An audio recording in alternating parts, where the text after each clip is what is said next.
in preparation, I went back to look at your other pre-budget interviews that you did in the years past, since 2020. And what I realized is that you always spoke to the responsiveness of the budget. In the years post-COVID, we talked about providing relief to people. And then once the government settled into its program, we talked about improving lives and funding the government's big transformational projects. So that's my first question to you. What is the responsive nature of Budget 2025? The overarching frame of reference for Budget 2025 is the manifesto, on the basis of which the people of Guyana elected the People's Progressive Party, CIVIC, back into office. As a party, we take our commitments very seriously. We understand clearly that the people of Guyana have an expectation that we will deliver on those commitments, and we have been delivering on them. In fact, you would know that we've delivered almost all of our manifesto commitments, and in many areas we have in fact far exceeded the commitments that we gave in the manifesto. So the first point I want to make is that the budget, like our previous budgets, is cast within the context of the manifesto, the 2020 manifesto of the PPPC. Secondly, the Guyanese economy is going through an unprecedented period of rapid economic growth. And navigating rapid economic growth, like the kind of growth that we are experiencing right now, requires very careful and responsible economic policy making.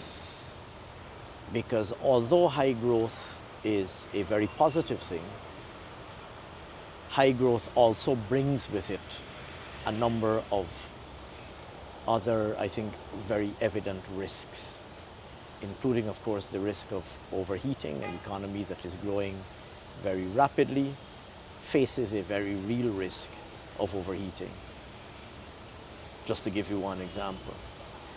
And so we have to be careful in crafting the budget to ensure that it is cast within a macroeconomic framework that will ensure continued strong real economic growth into the medium and long term, but continued strong real economic growth that is sustainable. The things that matter most to people, both in terms of the services that they get and the quality of those services, will of course continue to be a priority. And then fourthly, I would say that you hear frequently the word transformation. It's hard to speak about Guyana without hearing the word transformation or transformative. We are literally navigating a period of transformation at an unprecedented pace, and you're seeing that transformation in a very visible way. This transformation is very much underway, and Budget 2025 will contribute in a very significant way to advancing this transformation by continuing to make strategic public investments in the areas that matter most.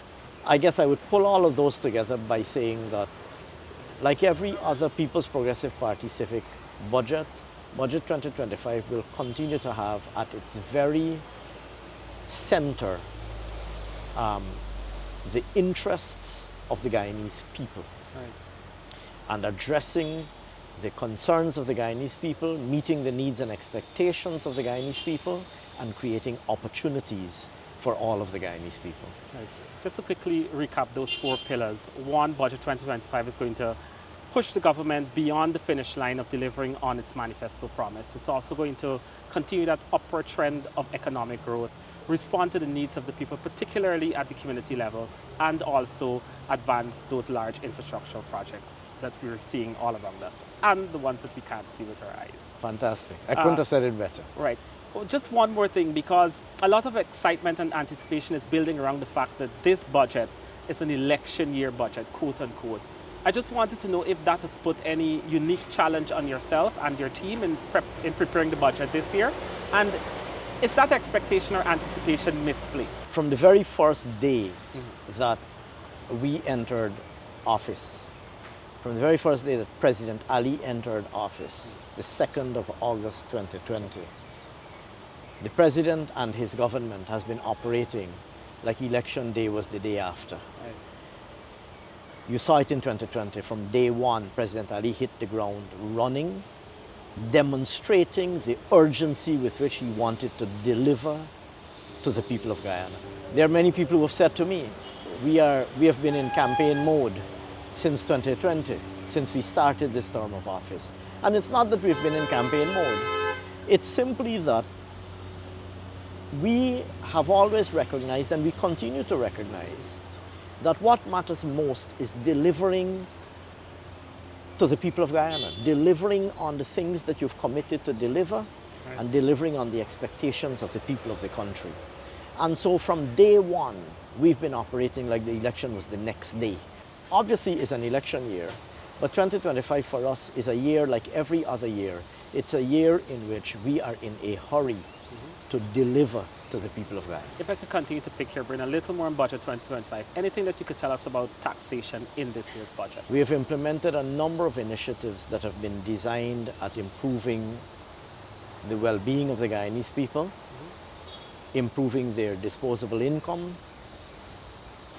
and improving the quality of life that they enjoy. Right.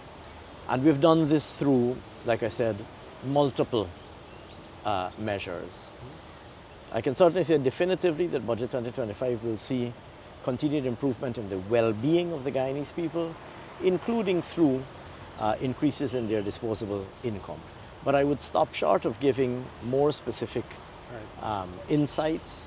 I will say to you that work is still very much ongoing on the budget. We are still, as you know, this work continues literally until a few minutes before the budget is presented. And so we're still hard at work, but there's something in the budget for every single Guyanese citizen. There's something for every single Guyanese citizen to look forward to. And you know, it will, the budget once read, I'm sure there will be consensus that it augurs very well, not only for the well-being of the Guyanese people, but for the future of Guyana. Dr. Singh, thank you very much for your comments, sir.